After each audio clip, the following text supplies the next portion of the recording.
혹시 여러분 지성하면 떠오르는 것이 무엇이 있습니까? 지성. 혹시 피부가 떠오른다고 하면 도움이 안 됩니다. 지성하면 떠오르는 것이 무엇이 있습니까? 지성.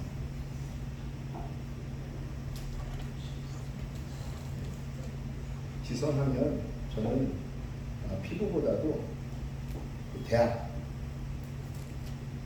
생각이 나요. 왜냐하면 우리가 항상 지금은 모르겠는데 옛날에 대학교를 지성의 상아탑이라고 불렀었대요. 그렇죠? 그렇지 않나요? 예? 제가 다닐 때는 지성의 상아탑이었고 지금 그렇지 않나요? 예.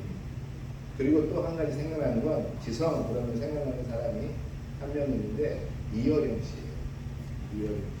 시대의 지성이라고 불렸던, 그리고 그 지성을 위해서 그는 모든 것을 던졌던, 그리고 그 지성을 통해서 더 깊은 진리를 깨닫기 위해서 항상 지성을 한입했던 그 이어령 씨. 여러분, 그는 우리가 잘 아는 것처럼 초대 문화부 장관도 하시고, 또한 우리가 잘 아는 것처럼 88년 서울올림픽 하기 전에 여기 안 태어난 친구들 많이 있죠. 근데 88년 서울올림픽을 할 때 아주 유명한 전 세계인의 각인이 되어 있는 장면이 하나 있어요. 그게 뭐냐면 한 소년이 굴렁쇠를 들면서 저쪽에서 또 굴렁쇠를 불리면서 오는 그 장면. 그 장면을 만들어낸 사람도 바로 이어령 씨입니다. 88년 올림픽 전체의 시나리오와 모든 것을 기획했던 사람이, 그 사람이 바로 이어령 씨였고요.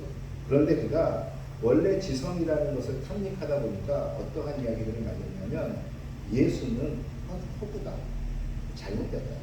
지성면에서 보면 예수는 있을 수 없는 것이다 라고 이야기하고, 또한 지성으로 우리가 탐닉하고 또한 진리로서 가다 보면, 논리로서 가다 보면 어떻게 사람이 죽었다가 살아났다고 이야기할 수 있느냐, 그것은 오직 종교에서 하는 말일 뿐이다 라고 이해를 주장했었어요.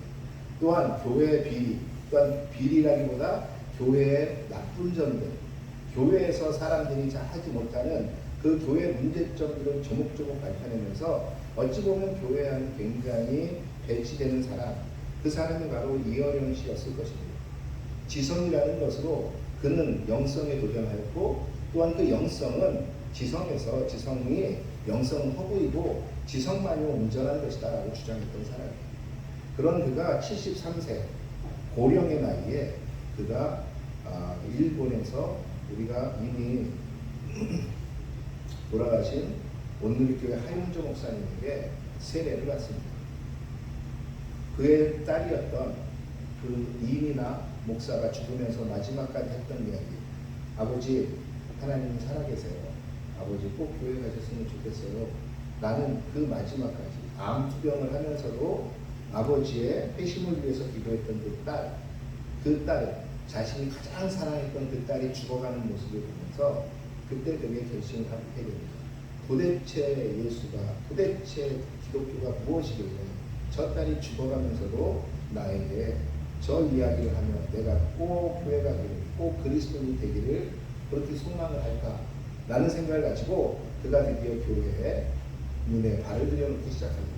그리고 아까도 말씀드린 것처럼 73세 고령의 나이에 그는 하윤조 목사에게 세례를 받습니다.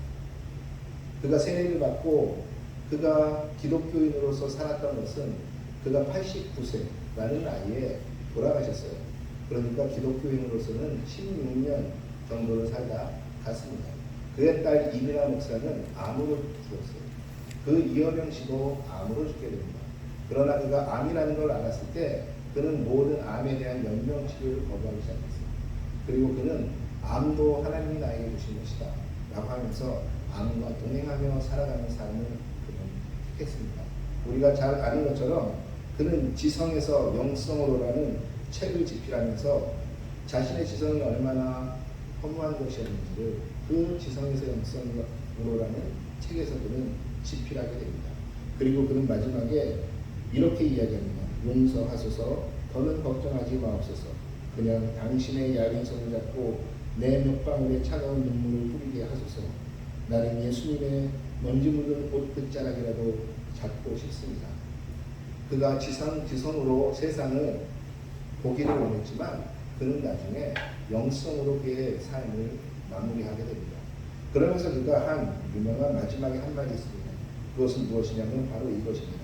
지성도 나에게는 잠시 빌린 것이었다. 그것은 내 것이 아니었다. 내가 가지고 있었던 모든 것이 내 것인 줄 알았는데 그것은 주인에게서 잠깐 빌려온 것이었다. 죽음은 무엇이냐면 바로 이 빌려온 것을 다시 주인에게 돌려주는 것이 죽음이다. 그렇기 때문에 죽음은 어둠이 아닌 내가 처음 왔던 곳으로 다시 돌아가는 것 뿐이다. 여러분 신앙생활 몇 년 하셨습니까? 제가 우리 여기 최소 10년은 다 남았죠. 우리 학생들은 거의가 다 모태신앙일 것이고, 그런데 이 16년밖에 되지 않은 이 이어령 씨가 마지막에 했던 말은 우리에게 큰 어쩌면 충격과 감흥을 전달해줍니다. 바로 그가 깨달은 것은 무엇이었냐면 나의 삶은 그저 청지기의 삶이었구나라는 것이었어요. 지성, 그것을 위해서 그는 평생을 다녔어요. 세계 최고의, 그리고 한국에서 최고의 지성이라고 불리기 위해서 그는 노력을 했고, 그는 마지막까지 재산을 남기기보다는 그 지성을 남기려고 노력했을 것이에요. 이 지성만이라도 꼭 붙잡고 싶었을 것이에요. 그런데 그가 마지막에 한 고백은 무엇이었냐면 내가 지금까지 쌓아왔던 이 모든 지성, 이것을 위해서 내가 젊은 날부터 얼마나 고생을 했던가. 그런데 이 모든 것이 보니까 내 것이 아니었다라는 것이었어요.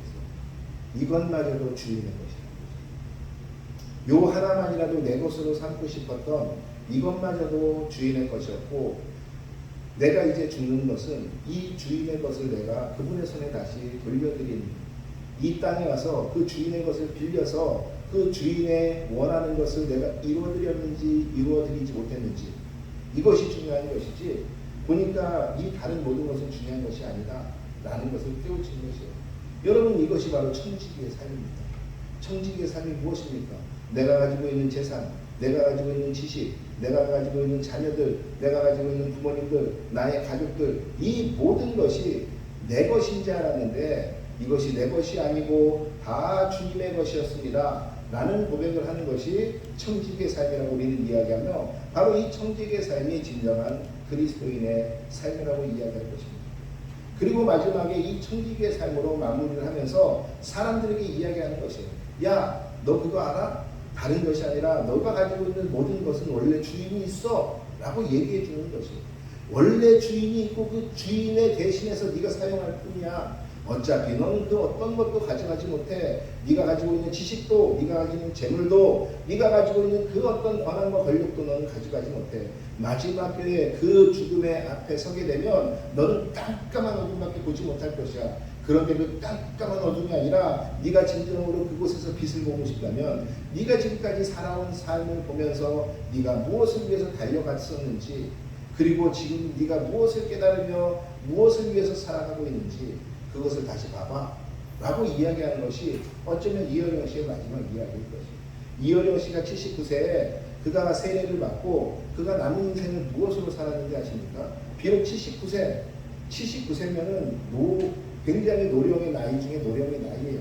언제 돌아가실지 모르는 나이가 이제 79세, 80세가 넘어가면 언제 돌아가셔도 우리는 한국의 정서로서 호상이다 라고 이야기할 정도로 언제 돌아가실지 모르는 그 나이에 예수님을 받아들이고 세례를 받고, 그리고 그가 한 것은 무엇이냐면 그가 있는 곳이든지 아니면 그가 국내에 있든지 해외에 있든지 강연을 통해서 아니면 간증을 통해서 그는 그 다음부터는 청지기의 삶이 무엇인지, 그가 가지고 있는 그 지성을 가지고 그는 사람들에게 강연하며 또한 그는 간증을 통하여 사람들에게 복음이 무엇이고 예수가 누구인지를 전하기 시작했다는 거죠. 여러분, 이것이 이어령 씨의 마지막 삶이었어요.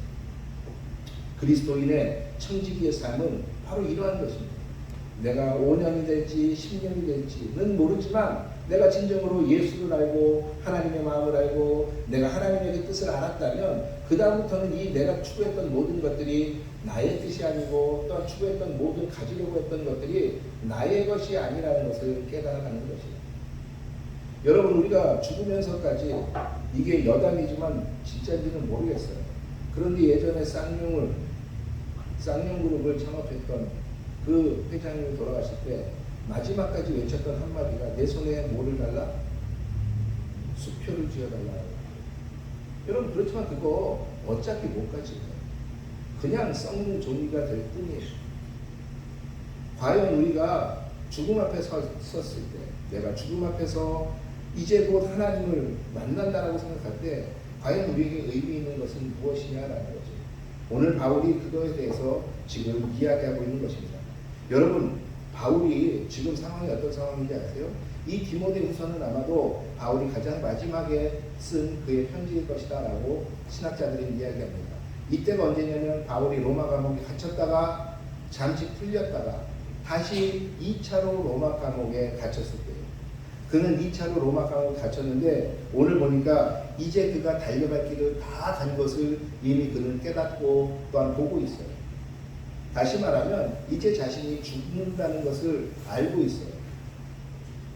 전승에 의하면 바울은 이 두 번째 로마 감옥에 갇혔을 때 그때 어떻게 되냐면 나중에 우리가 잘 아는 네로 있잖아요. 네로 황제에 의해서 고문을 받다가 나중에 참수당해서 죽었다라고 전승은 이야기하고 있습니다. 다시 말하면 이제 바울은 자신이 죽는 것을 알고 있어요. 내가 이제 마지막이라는 것을 알고 있어요. 이 마지막에 사랑하는 디모데가 너무너무 보고 싶었어요. 자신의 영적인 아들, 그리고 자기가 이제 자신처럼 하나님 나라를 위해서 일해주길 바라는 그 영적인 아들인 디모데가 그는 너무너무 보고 싶었어요.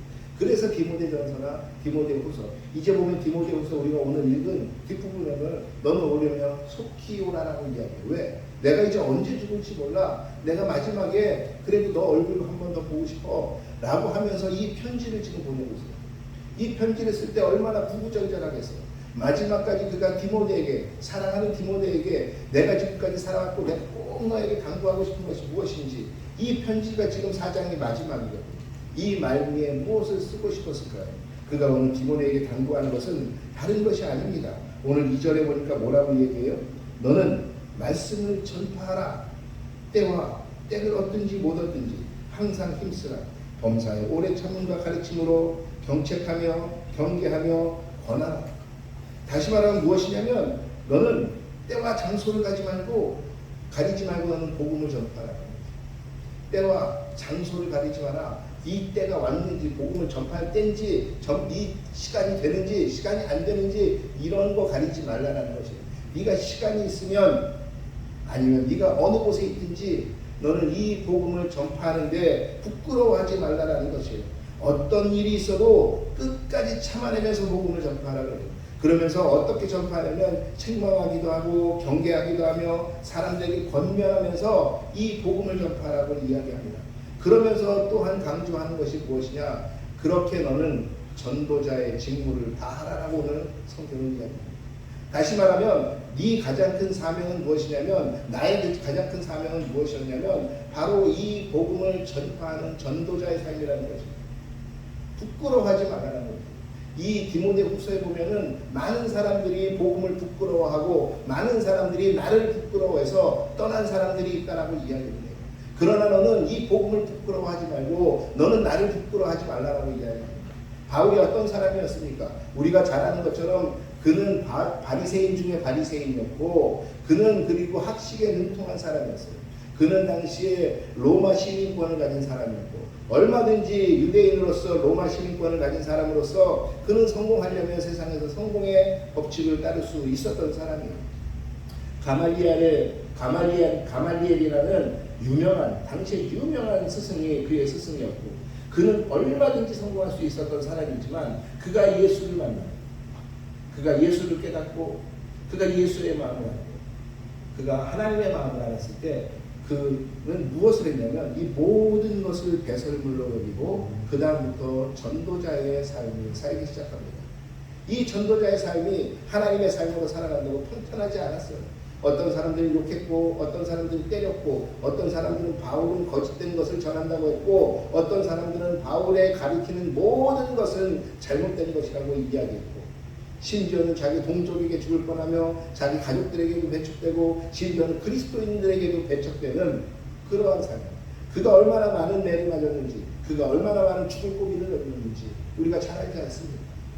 그런 바울을 바라보면서 어떤 사람들은 이야기했어요. 멍청한 사람, 바보 같은 사람, 그렇게까지 살 필요가 없는데 왜 그렇게 살아? 라고 이야기했을 것이에요.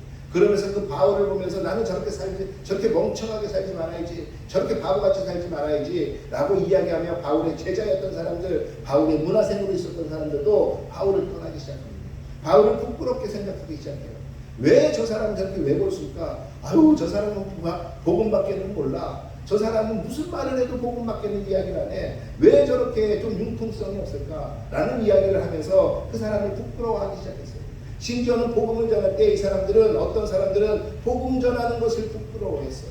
지난주에도 이야기했지만 사랑을 무엇으로 증명하라고요? 예수의 복음으로 증명하라고 성경은 이야기하고 있는데 그 사랑을 전하는 것마저도 그들은 부끄러워했어요. 그 부끄러워하며 떠나는 사람들 앞에 디모데에게 오늘 이야기합니다. 너는 그것을 부끄러워하지 말고 너는 도리어 담대하게 너의 가야 할 길을 가라라고 이야기한다는 거죠. 마지막에 자기가 죽기 전에 가장 사랑하는 디모데에게 하는 이야기는 무엇이냐면 바로 너의 그 가야 할 길, 너의 사명을 다하라는 거죠. 너희 어머니, 너희 할머니께로부터 온 너의 그 아름다운 믿음, 그 믿음의 전통을 지키며 너는 너의 갈 길을 가라라는 거죠.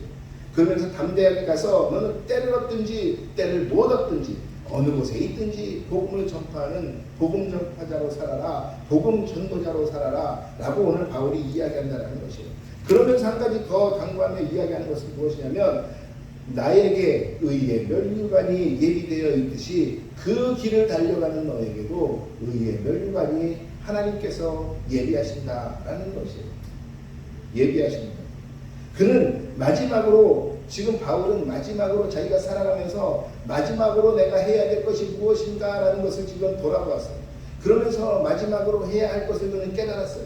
그리고 그는 마지막으로 해야 할 일을 지금 이 디모데를 부르면서 디모데 후서에 쓰고 있는 것이에요. 그것은 무엇이냐? 내가 지금까지 사람들에게 욕을 먹기도 하고, 내가 지금까지 사람들에게 바보라는 취급도 받기도 하고, 어쩔 때는 사람들이 부끄러워하게 만들었던 그 복음을 전파하기 위한 그 사명을 나는 전수해야겠다라는 것이에요. 그러면서 이 사명을 전수하기 위해서 나의 모든 것을 내어주고 나의 모든 것을 불사를지라도 이 복음을 전수할 사명을 전수해야 한다는 것이에요. 그러면서 이 사명을 전수하는 것을 통하여 내가 하나님 앞에서 부끄럽지 않은 사람으로 내가 살아갔다는 증거를 만들어야겠다는 것이에요. 그러기 위해서 오늘 보니까 무엇이라고 이야기하냐면 6절에 보면 이렇게 이야기합니다. 전제와 같이 내가 벌써 부어지고 나의 떠날 시간이 가까웠도다 라고 이야기한다는 거죠. 그가 지금 내가 마지막으로 해야 할 것은 무엇인가 라고 생각하니까 그의 사명을 전수하는 것이에요. 그의 사명을 전수해서 내가 이 전수받은 사람들을 통해서 하나님께서 나를 전도자로 삼았고 내가 하나님의 일을 영원히 해왔다라는 그 증거를 나는 남겨야겠다라는 거죠. 그 증거자를 택한 사람이 누구예요? 그 사람은 디모데예요. 그리고 그 디모데를 위해서 오늘 뭐라고 이야기하냐면 나는 내가 이미 전제로 부어지고 있다라고 이야기합니다. 여러분 빌립보서 4장에서도 2장에서도 바울이 한 번 이 이야기를 더합니다. 오늘 그 인내에서 그 들어가는 말씀 속에서도 읽었던 것처럼 빌립보 교인들에게 바울이 이야기합니다. 너희의 믿음의 그 제사가 하나님께 올려지는 것을 그렇게만 된다면 나는 내 몸을 전제로 불살릴지라도 전제로 내어드릴지라도 나는 마땅히 하겠다라고 이야기해요. 여러분 이 전제가 무엇인지 아십니까? 우리가 잘 아는 번제도 있고 석번제도 있고 여러 가지 제사가 있지만 이 전제는 그 제사 중에 하나예요. 그런데 무엇이냐? 전제는 부어서 올리는 제사예요. 고대 근동에서는 이 부어서 올리는 제사 중에 무엇으로 부어서 올렸냐? 포도주나 기름이나 물이나 꿀 등을 부어서 올렸어요. 그런데 이 전제의 특징이 하나 있어요. 전제의 특징은 무엇이냐면 전제는 매일 제사가 아니에요. 전제는 주 제사가 아니라는 거죠. 전제는 무엇을 하는 거냐? 주 제사를 완성시키는 역할을 해요. 전제가 부어짐으로 인해서 이 메인 제사, 번제나 모든 제사들이 완성되는 것이에요. 다시 말하면 이 부어짐의 제사를 통해서 제사는 완성이 돼요. 하나님께 드려지는 번제는 완성이 돼요. 이 부어지는 전제의 제사를 통해서, 이 부어짐의 제사를 통해서 모든 것이 완성되는 것이에요. 오늘 바울은 무엇이냐면 내가 빌립보 교인들 너희들이 믿음으로 제사를 드릴 수만 있다면 나는 그것을 완성하는 전제가 되겠다는 것이에요. 그것을 완성하는 부어지는 역할을 내가 하겠다는 것이에요. 내 몸과 내 피와 내 모든 것을 다해서 내가 부어지겠다라고 이야기하는 것입니다. 여러분, 유대인들, 그러니까 이 성경에서 유대인들이 드렸던 제사 중에 전제는 늘 포도주로 드렸어요. 포도주는 어떠한 의미를 갖고 있습니까? 포도주 속에는 예수의 피의 의미를 가지고 있어요. 어린 양의 피의 의미를 가지고 있어요. 다시 말하면 뭐냐면은 이 피로 말미암아 나중에 이 피가 나중에 부어져야 모든 제사는 끝이 나는 것이에요. 이 피로 덮여져서 하나님께서 드린 이 모든 것에 대한 죄가 덮여지는 것으로 이 제사는 끝이 난다는 것이에요. 그러면서 오늘 지금 이 바울이 그가 이야기하는 것은 무엇이냐면 바로 내가 오늘 전제로 너를 위해서 부어지겠다라고 이야기하는 거죠. 여기서 그렇다면 메인은 누구예요? 이미 바울은 생각할 때 메인은 내가 아니에요. 나는 이제 주인공이 아니에요. 나는 이미 곧 죽을 사람이에요. 나는 이미 주 무대에서 빠진 사람이에요. 그러면서 이제 주인공을 나는 세우겠다라는데 그 주인공이 오늘 디모데로 그는 이미 확정을 하는 거죠. 내가 디모데 너를 위해서는, 너를 주인공 삼기 위해서는, 하나님의 큰 종으로 만들기 위해서는 내가 세상에서 하나님의 사람으로 하나님 나라 확장하는데 주되게 쓰일 사람으로 나는 너를 택한다라는 것이에요. 내가 너를 택해서 너를 세우고 네가 하나님께로부터 쓰임받는 종이 되기를 원한다. 되기만 할 수 있다면 나는 오늘 나의 모든 것을 다 드려 나의 생명까지도 드려서 나는 너를 위한 전제가 되겠다라는 것이에요. 이미 나는 메인이 아니에요. 나는 보조로서 나는 너를 돕겠다라고 이야기한다는 거죠. 왜?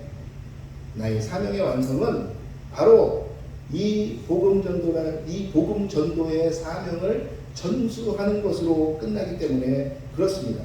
여러분, 이 전제가 되는 상황은 여러 곳에서 우리는 성경에서 볼 수 있습니다.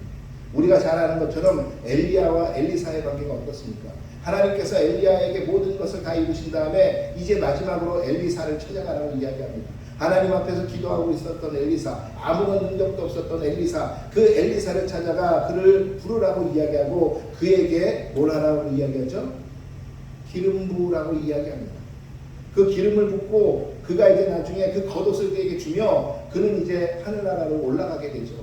그럴 때 마지막까지 엘리사가 원했던 건 무엇이죠? 당신의 그 능력을 나에게 주십시오라는 것이었어요.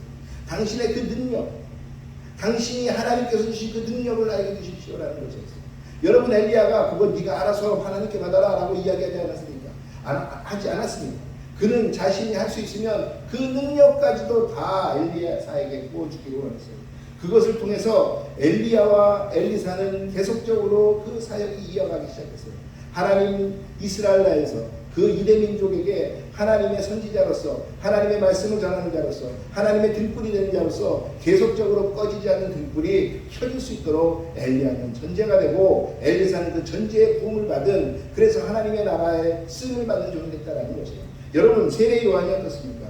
대표적인 사람이 세례 요한이에요. 세례 요한은 예수님께서 표현하시기 뭐라고 이야기하죠? 세례 요한은 여자가 난 사람 중에 가장 큰 자다라고 예수님께서도 평하셨어요.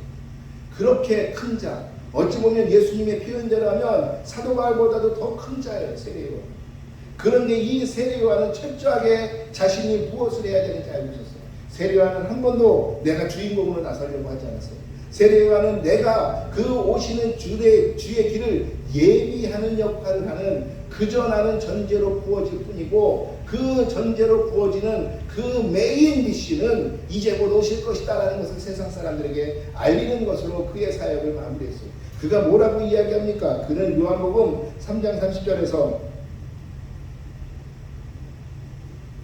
그는 흥하여야 되고 나는 쇠하여야 할 것이다.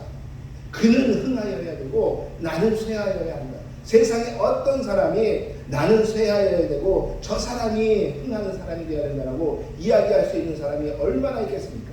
모든 세상 사람들은 내가 주인공이 되고 싶어 해요. 아무리 작은 사회 속에서, 아무리 작은 집단 속에서도 사람들은 내가 주인공이 되고 싶어요. 그런데 오늘 이 세례요한은 뭐라고 이야기하냐면, 나는 그저 오실 이에 부어질 존재밖에 되지 않는다는 것을 정확하게 알 수 있었다는 것이에요. 또한 우리가 잘 아는 것처럼 과부, 2렙돈의 헌금을 드린 그 과부, 그 2렙돈의 헌금을 드린 과부는 지금 어떠한 상태냐면, 이 2렙돈의 헌금이 왜 유대인의 그 바리새인의 헌금보다 더 큽니까? 바리새인은 있는 것 중에 일부를 냈지만 이 과부는 자신이 가지고 있는 모든 것을 다 드렸어요. 여러분, 전제는 이렇게 부어지는 것이에요. 전제는 내 것 중에 일부를 부어서 하는 것이 아니라 내가 가지고 있는 모든 것을 다 부어주는 것이에요.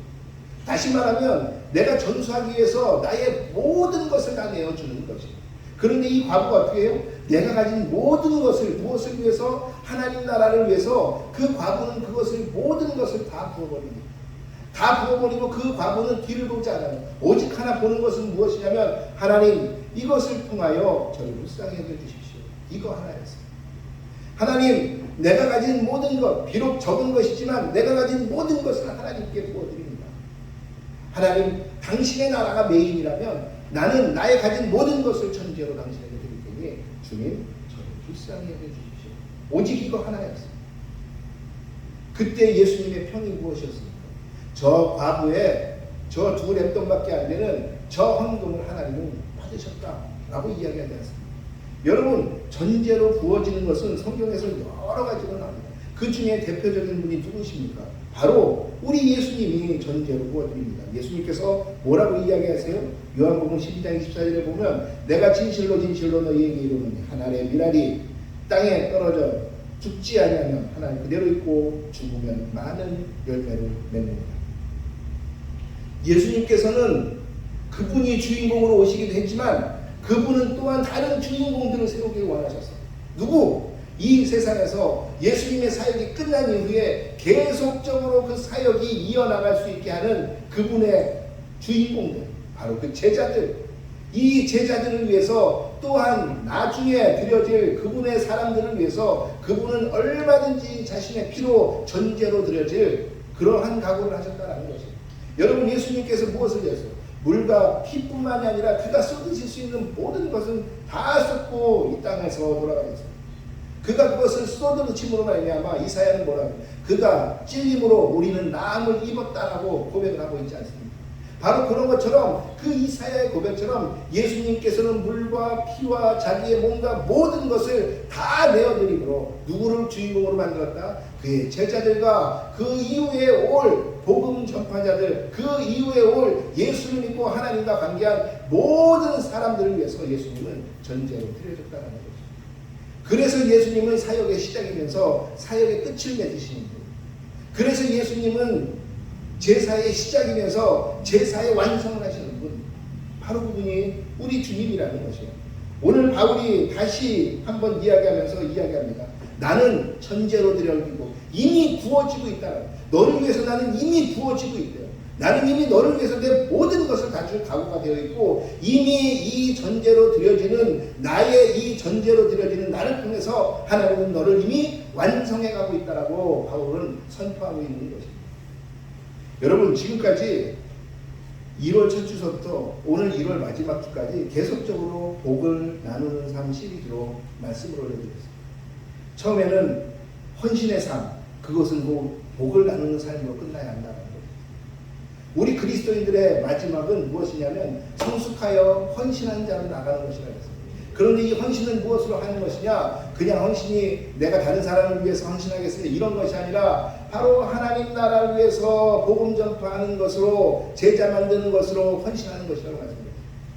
그것이 복을 나누는 삶의 시작이에요.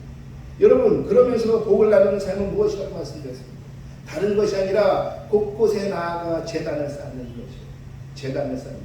아브라함을 불려서 그 가나안 땅에 가서 제단을 쌓고, 그 그가 장막에 머물 곳에서 제단을 쌓고, 제단을 쌓는다는 의미가 무엇이라 그랬어요? 내가 이 신을 만난다, 내가 여기서 신을 만났다라는 의미와 이 신을 따르겠다라는 의미와 이 신을 내가 전파하겠다라는 의미, 이것을 갖고 있는 것이라 했잖아요. 바로 복을 나누는 삶은 무엇이냐면, 이 하나님께서 우리에게 주신, 하나님이 만나주신 그 하나님을, 또한 하나님께서 우리에게 주신 복을 내가 가지고 그냥 나 혼자 있는 것이 아니라 이것을 제단으로 삼아 세상 사람들에게 이 복을 보이면서 전하겠다라는 것이 복을 나누는 삶이라고 말씀드렸습니다. 지난주에 어떻게 말씀드렸죠? 그렇다면 이 복을 나누는 삶은, 이것을 여러분 증명하라고 이야기했어요. 여러분이 사랑한다면 증명해내라고 했어요. 여러분이 받은 가장 큰 복은 뭐라고 그랬어요? 하나님의 사랑, 예수님의 사랑, 그 죽음까지도 마다하지 않는 그 하나님의 사랑, 그 사랑을 하나님께서는 자신이 십자가에서 돌아가시는 걸로 증명해내셨다고 이야기했어요. 그러면서 하나님께서 우리에게 요구하시는 것은 무엇이냐? 네가 나를 사랑한다면 너도 증명해봐. 네가 옆에 있는 사람을 사랑한다면 너도 증명해봐 라고 이야기하신다는 것이에요. 무엇으로 증명하냐? 사랑해 말로만 하지 말라는 것이에요. 나는 당신을 사랑합니다. 그러면 돈 몇 푼 갖고 증명하지 말라는 것이죠. 성경에 증명하라는 것은 무엇이에요? 바로 그 하나님의 사랑을 다시 전해주라는 것이에요. 그 하나님의 받은 사랑을 다시 무엇인지 깨닫게 해주라는 것이에요. 그래서 하나님 나라가 무엇인지 알기 위해서 죽을 수밖에 없는, 하나님 나라 갈 수 없는 사람들을 바로 하나님 나라로 이끌어가는 것으로 증명해내라는 것이에요. 그러면서 지난주에 말씀드렸잖아요. 어떻게 살아가는 부모님이, 어떻게 살아가는 자녀가, 어떻게 살아가는 내 친족이 곧 영생에서 보면, 영원한 생명에서 보면 정말 찰나와 같을 수밖에 없는 우리의 7, 80, 90, 100세 그걸 살면서 그 이후에는 영원한 형벌의 나라로 들어갈 수밖에 없는 것을 진짜로 믿고 알고 있다면 어떻게 복음을 전하지 않고, 창피해서 복음 전하지 않고, 부끄러워서 복음 전하지 않을 수가 있느냐 라고 말씀드렸잖아요. 그 사랑을 증명해내라는 거죠. 그러면서 마지막으로 하는 것은 무엇이냐면, 그 사랑에 증명하는 그 사명을 끊어지지 않고 이어지게 해주라는 거예요. 이것이 복을 나누는 삶인 것입니다. 그것을 위해서 너희의 모든 것을 전제로 부어주라는 것입니다. 너희의 모든 사랑을 전제로 부어주라는 것입니다. 여러분은 여러분의 사랑을 전제로, 여러분은 여러분의 사명을 어떻게 전수하고 계십니까? 혹시 전수는 하실 생각을 하고 계십니까? 첫째, 우리 자녀들에게 우리의 신앙을 전수해 드리죠. 여러분, 자녀들의 신앙은 부모의 신앙을 머금고 살아갑니다. 부모가 얼마만큼 성숙한 자로서 헌신의 삶을 하나님 앞에 살아가며 그것을 증명해내며 살아가는지, 그것을 바라보며 자녀는 자라게 되어 있습니다. 자녀의 신앙은 그 부모를 따르게 되어 있어요. 자녀를 보면, 세상 말로도 뭐라 그러죠? 자녀를 보면 누구를 알 수 있다? 그 부모를 알 수 있다고 얘기하는 거죠. 그런 것처럼 자녀의 신앙을 보면 부모의 신앙을 알 수 있는 거죠. 왜 한국에 그 많은 장로님의 자녀들, 왜 한국에 그 많은 안수 집사님들의 자녀들, 왜 한국에 그 많은 목사님들의, 전도사님들의 자녀들이 왜 그렇게 신앙을 하지 못하냐는 거지. 그 자녀들의 신앙은 곧 그 장로님들, 그 목사님들, 그 전도사님들, 그 안수 집사님들, 그 신앙인들의, 그 부모들의 신앙이라는 거지. 신앙이 전수되고 계십니까? 여러분, 자녀들에게 신앙을 전수하기 위해서 목숨 걸어야 되는 것입니다. 그냥 야, 예수 좀 믿어요. 그냥 이걸로 끝나면 안 돼요. 여러분 돈 많으셔서 그 돈 물려줄 거 아니시잖아요. 여러분들이 무엇으로 자녀들에게 물려주시겠어요? 여러분, 자녀들뿐만이 아닙니다. 내 주변에 있는 사람들 중에 내가 사랑하는 사람들에게 계속적으로 이것을 전수시켜야 돼요. 그래서 끊어지지 않게 해야 돼요. 여러분, 삶은 전수입니다. 여러분, 자녀가 왜 중요하고 내 주변의 관계가 왜 중요합니까? 우리는 어차피 한국에 삶을 살아가는 인간일 뿐이에요. 여러분, 우리 옛말에 있듯이 호랑이는 가죽을 남기지만 인간은 뭘 남기기로 하면? 이름을 남기기 원하는 거죠. 무엇으로? 나의 명예와 나의 지식과 학식과 자녀들과 가문과 이런 거를 통해서 우리는 이름이라도 남겨보려고, 기억되게 하려고 해요. 여러분, 그런데 거기서 기억되는 가장 큰 것 중에 나에게 영원한 생명이 무엇인지 알게 해주셨어.